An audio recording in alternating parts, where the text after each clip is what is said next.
por el peronismo, Eduardo Toñoli, está en línea de teléfono. Ayer fue uno de los legisladores que efectivamente estuvo en el Consejo Municipal escuchando los relatos de las víctimas que murieron a causa del fentanilo contaminado. Eduardo, Lucas Amerizo, ¿cómo te va? ¿Qué tal, Lucas? Buen día a la audiencia. Gracias por atendernos. A vos. El nivel de relato ahí en primera persona, al lado, en un mismo recinto, ¿qué sensaciones le ha producido? Bueno, fue una jornada tan extensa como dura, ¿no? Por la profundidad de esos relatos, por el dolor que resumaban un poco cada una de las aproximadamente 15 personas que expusieron, todas ellas familiares de víctimas, y donde hubo un denominador común. No, primero una aclaración. ¿Por qué en Rosario esa reunión? Porque el grueso de las víctimas, o el número de la concentración 49, ¿no? 59 de la provincia. Exactamente. Que sabemos hoy que están acreditadas en el proceso judicial. Quizás sean muchos más, ¿no? Y a eso viene a colación lo que quería decir con respecto a hay algo común que atravesó todos los testimonios, que es la incertidumbre que atravesaron durante mucho tiempo los familiares de las víctimas sobre las razones por las que fallecieron sus familiares.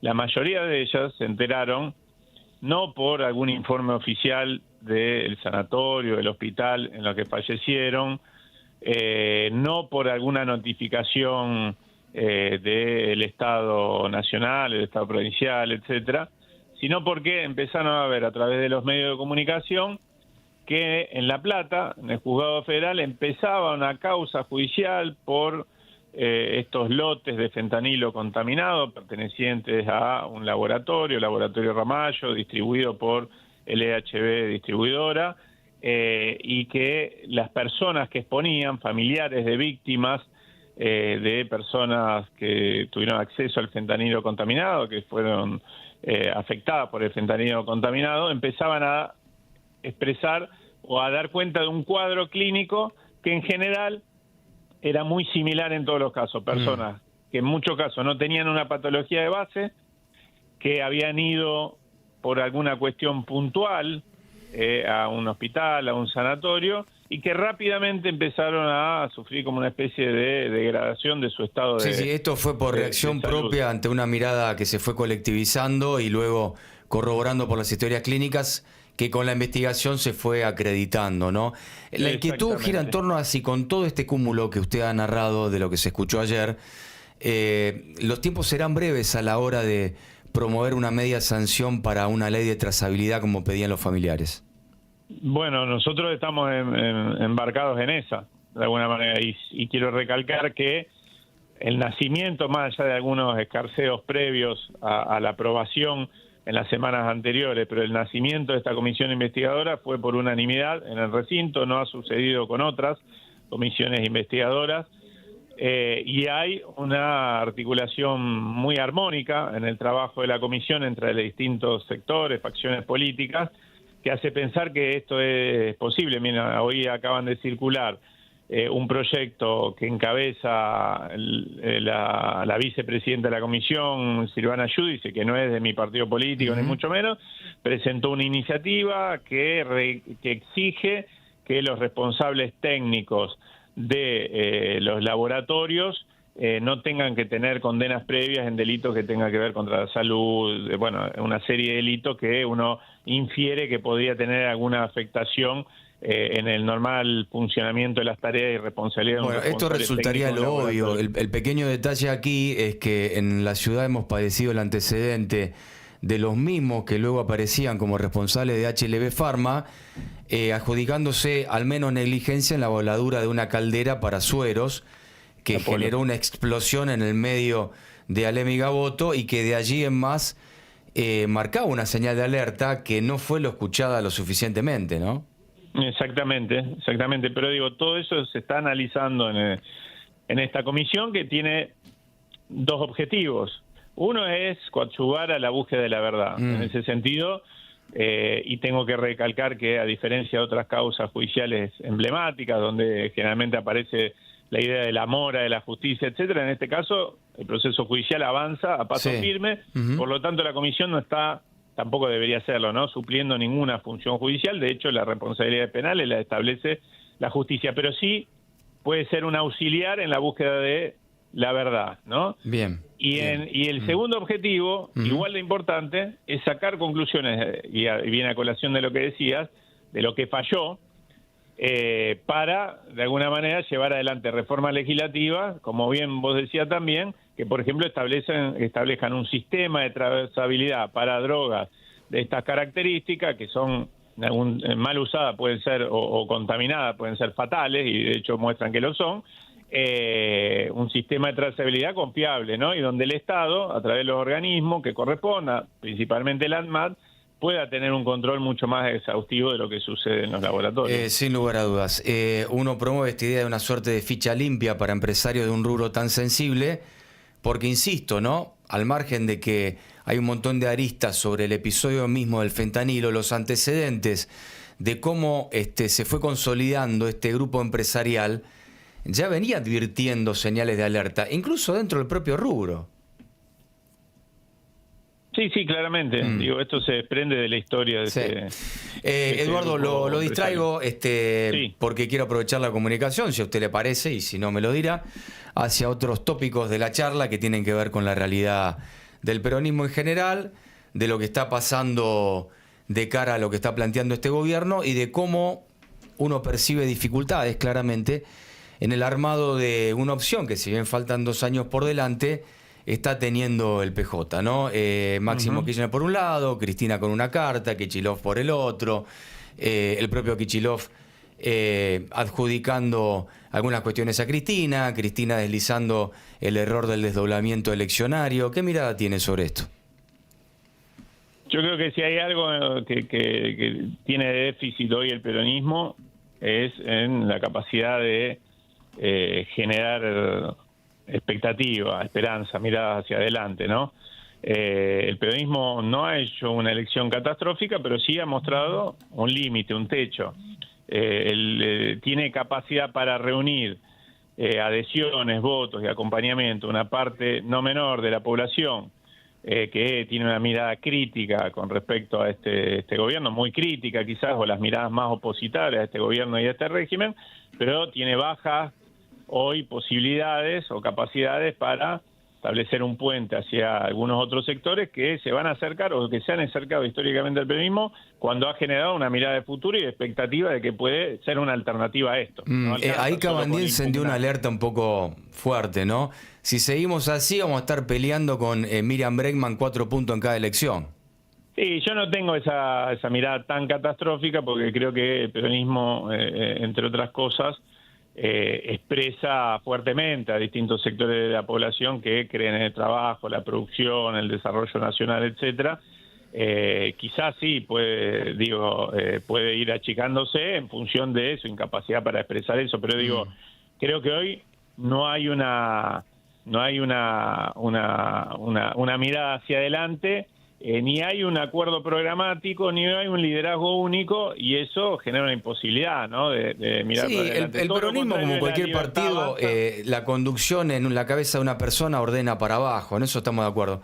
Bueno, la Libertad Avanza, de hecho, creo que sí hay algo que tiene hoy como plus, es que es una fuerza, la única quizás, de alcance nacional. El peronismo hoy es una especie de agrupamiento de expresiones territoriales dispersas, fuerzas sociales dispersas, etcétera, y no alcanza a construir una propuesta única programática y un liderazgo único. Lo que vos me planteabas con respecto a estas discusiones expresan eso. Hoy nadie expresa unitariamente ningún liderazgo al conjunto del peronismo. Si vos me preguntás a mí, uno entiende que en algún momento el peronismo tiene que construir mecanismos para resolver esas disputas a través de grandes internas. Bien. Por ejemplo, Eduardo, el resultado de las legislativas en Santa Fe, ¿es síntoma de esto? ¿Qué lectura se puede hacer? Es un poco síntoma de esto, indudablemente. El peronismo en la provincia de Santa Fe sacó más o menos lo que viene sacando en las intermedias. Creo que el problema fue que las expectativas o la vara estaba puesta más alta en función del resultado del 7 de septiembre en provincia de Buenos Aires y generó la idea de que se podía ir por más, ¿no? No sucedió, y bueno, creo que el peronismo tiene que hacer una mirada introspectiva y ver de qué manera puede crecer en la provincia de Santa Fe, siempre en articulación en el marco de un proyecto nacional. Bien. No es peronismo no es un rejunte de partidos provinciales, ¿no? Se ganó con una consigna, se llegó a un resultado por paremos a Milei. Por otro lado, se denuncia que había hasta incluso cierta política extorsiva, digamos, del gobierno de Estados Unidos hacia el electorado, metiéndose en asuntos internos, marcando que era Milei o el abismo, ¿no es cierto? Pero al margen de lo que ya ocurrió, ¿no es momento de sentarse a decirle a la gente si el déficit fiscal es buena o mala palabra? Si el 50% de la gente que labura en negro, en vez de una reforma laboral que le saque derechos, puede tener un camino del medio con algún tipo de contención, si efectivamente hay soluciones para lo que hoy plantea la agenda de este gobierno, ¿se entiende lo que digo? Entiendo perfectamente y a eso me refería con tener definiciones programáticas mucho más ajustadas. Repito, no tienen que ser el resultado de una reunión entre 4 paredes, entre 2 dirigentes y 3 técnicos, ¿no? Un economista, un abogado, etcétera. Tiene que ser una discusión como las que tiene que tener el peronismo, con integración de los sectores de trabajo, de la producción, de las representaciones sociales organizadas, etcétera. Pero a eso iba con la falta de definiciones programáticas. Vamos a los bifes, digamos. Que cree que la Argentina sí necesita una reforma laboral. Es un inverso, por supuesto, a la que promueve Milei. ¿Por qué? Porque la mitad de la población económicamente activa, ahora, y quizás más, cada vez más, pero antes también, cuando gobernaba el peronismo, está por fuera de cualquier sistema de seguridad social. Eso amerita una mirada, ¿no? Y una intervención. Claro, lo que está claro es que en realidad el gobierno nacional, sobre la agenda de su diagnóstico y lo que le falta a la gente, pone una herramienta en consideración y justamente la oposición encarnizada en este caso en el peronismo no lo está planteando. Está planteando no a esto. Bueno, ¿y entonces qué? Bueno, yo soy de la idea que creo que no alcanza con resistir, hay que contragolpear y plantear cuál es la salida a eso, porque además tenemos un ejemplo concreto de por qué esto que propone el gobierno en realidad empeora, va a empeorar el mercado de trabajo, porque ya una partecita la hizo, dentro de la ley base hubo una parte de reforma laboral, no hay que más que mostrar lo que sucedió con eso, donde se retiraron las multas a quienes emplean en negro.